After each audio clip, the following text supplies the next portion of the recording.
kita tak nampak, alam barzah yang kita tak nampak, kita tetap mempercayai sebab kita ada iman. Tapi kalau kita tak ada iman, semua yang didatangkan oleh Nabi SAW kita takkan boleh terima. Ini logik akal yang dipegang oleh manusia pada hari ini. Maka logik ini dipegang oleh Bani Israel. Maka dalam surah Al-Isra, dari surah Isra ini disebutkan bagaimana pada ayat yang keempat, wa qadaina ila bani Israil fi kitab la tufsidunna fil ard marratain wa la ta'lunna uluwan kabira. Dan kami telah menetapkan kepada Bani Israel dalam kitab, sesungguhnya kamu di bumi akan melakukan kerosakan sebanyak 2 kali. Kemudian, dan pasti kamu akan menyombongkan diri kamu dengan kesombongan yang besar. Nak kata ni, dalam ayat ini disebutkan Allah Ta'ala dah tetapkan kepada Bani Israel 2 kerosakan dia akan buat. Sebab Bani Israel ni, lebih-lebih lagi orang-orang Yahudi, mereka ini sebenarnya tidak ada tempat di atas muka bumi. Cuma mereka ini diangkat nabi-nabi mereka. Bila nabi mereka jadi pemimpin, jadi pemerintah, maka mereka dapat tempat untuk duduk. Kita lihat bagaimana Nabi Daud AS menjadi ketua negara. Maka Bani Israel mendapat tempat, tetapi mereka tidak menerima Nabi Daud sebagai seorang nabi. Sehinggalah kemuncaknya zaman Bani Israel ni, iaitu zaman Nabi Allah Sulaiman AS. Ini nabi-nabi di kalangan orang Yahudi. Nabi-nabi di kalangan orang Yahudi ni, kebanyakan nabi semua Yahudi keturunannya, tetapi semuanya dibunuh. Ini kekejaman yang dibuat oleh Bani Israel, lebih-lebih lagi daripada kaum Yahudi. Maka kerosakan Allah Ta'ala tetapkan 2 kerosakan dia akan buat. Kerosakan yang pertama, menolak Nabi Allah Daud dan Nabi Allah Sulaiman sebagai dia punya nabi. Menolak dan mendakwa bahawa Nabi Daud ni bukanlah seorang nabi, sebab dia menggunakan logik akal.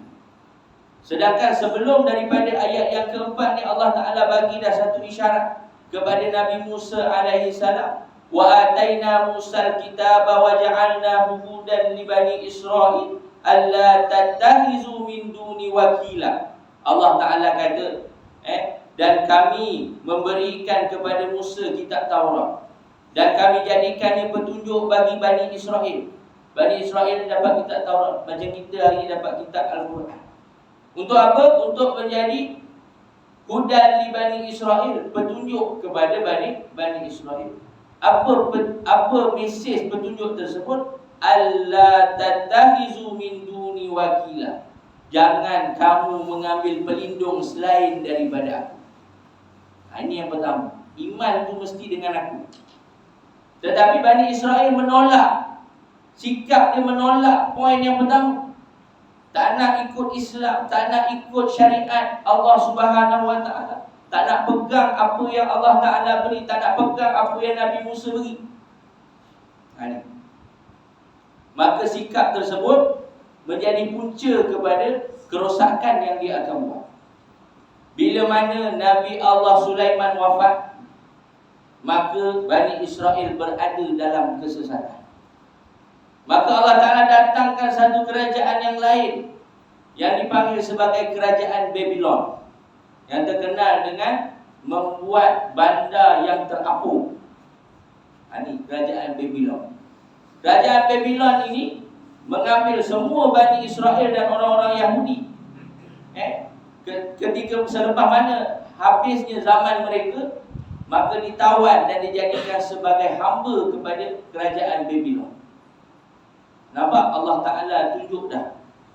Kalau kau tak ikut dengan Sulaiman, kau tak ikut dengan Daud, maka ini Allah Ta'ala akan datangkan kekalahan kepada Bani Israel. Dalam perang Bani Israel kalah berlawan dengan Babylon. Kerajaan Babylon ini berkuasa dalam tempoh yang agak lama. Ini pertama. Ini kerosakan yang pertama. Dalam lebih kurang anggaran selepas, kalau disebut dalam sejarah, Perkara ni disebutkan di sebahagian kitab berkenaan tentang sebahagian ulama ada menceritakan bagaimana surah Al-Isra ini menceritakan sikap apa dia kerosakan tersebut. Kerosakan itu adalah kerosakan yang dibuat oleh Bani Israel. Sebab tak nak ikut Taurat, tak nak ikut Nabi Musa, tak nak ikut Nabi Daud, tak nak ikut Nabi Sulaiman. Menolak Nabi Sulaiman. Kalau kita hari ini Nabi Sulaiman tu dia seorang Nabi pun orang tolak. Kalau kita hari ni bawa Quran ni cerita kat orang, cerita pasal Quran, cerita pasal hukum akan Quran, pun orang tak nak dengar. Jangan pelik. Kita nak tunjuk kembalikan orang kepada Al-Quran, orang tak nak ikut. Jangan pelik sebab Nabi SAW nak cerita peristiwa Isra' dan Mi'raj, nak cerita apa kebenaran Al-Quran pun orang tolak. Sedangkan syafaat yang Nabi bagi daripada Isra' dan Mi'raj ini solat daripada 50 rakaat berkurang 50 waktu, berkurang kepada 5 waktu sehari semalam. Itu pun manusia tak boleh menerima hakikat keimanan, hakikat kebenaran Islam. Maka Bani Israel itu kali pertama Allah Ta'ala tetapkan kerosakan kepada dia. Maka kerosakan yang kedua berlaku ketika mana kerajaan Rom memerintah. Maka dia dijadikan hamba tawanan untuk kali yang kedua. Kesan daripada Rom menguasai dunia, maka akhirnya Bani Israel hidup bersepah-sepah. Duduk dekat Asia Tenggara pun ada, duduk dekat semenanjung tanah Arab pun ada. Maka dia bersepah di seluruh dunia. Dia tak ada negara yang boleh menaungi dia. Tak ada negara sendiri, tak ada tanah air sendiri. Ini kesan bila mana menolak para Nabi, bila menolak kitab Allah. Ini kesan. Maka kita tak pelik kalau hari ini kota tanah suci umat Islam, iaitu disebut sebagai Palestin dan Baitul Maqdis maupun Masjidil Aqsa, menjadi rebutan kepada Bani Israel. Sebab Allah Ta'ala pernah bagi Bani Israel satu tanah yang sangat-sangat mulia, yang satu ketika dulu pernah disebut sebagai Jerusalem, yang pernah menjadi rebutan kalau zaman moden terkemudian. Ketika mana Byzantium punya kerajaan menguasai Jerusalem, Salahuddin Al-Ayyubi nak mendapatkan balik Jerusalem, akhir sekali diberikan Jerusalem secara percuma kepada Salahuddin Al-Ayyubi tanpa ada satu tumpahan darah sekalipun. Kalau hari ini kita tak yakin dengan mukjizat para Nabi, kita tak yakin dengan Islam yang kita pegang pada hari ini, macam mana kita nak cerita soal akhirat kita, soal mati kita, soal yang depan mata pun kita tak boleh nak lihat. Maka tu dua kerosakan yang dibuat oleh Bani Israel. Maka Bani Israel ni membuat ada sikap dia pula diceritakan dalam Al-Quran.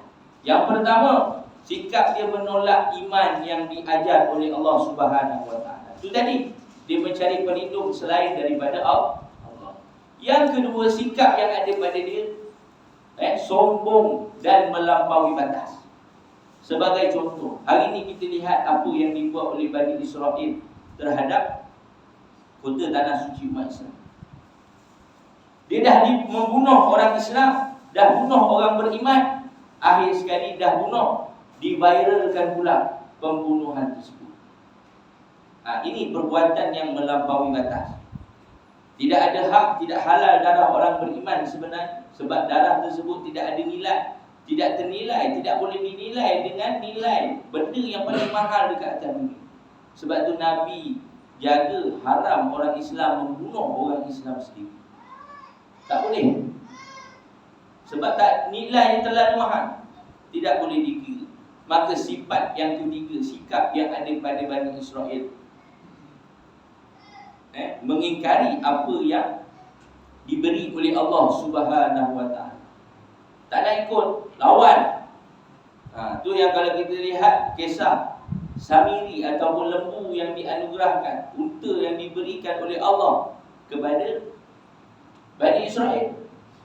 Dah dapat unta, ditanya pula warnanya apa. Dalam unta tu ada anak, nak suruh jaga elok-elok, disembelih ni unta tu. Ni Bani Israel punya perangai. Sama juga